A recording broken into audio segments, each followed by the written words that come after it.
Welcome back to another technical deep dive here in the debug zone. Today, we're tackling a big question and breaking it down with insights from other users. Hopefully, this clears up some misconceptions and helps you get the answer you need. So buckle up, stay a little curious, and let's jump right in.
And that's a wrap.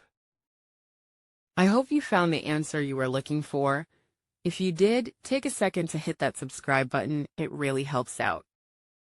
And let me know in the comments which solution worked best for you.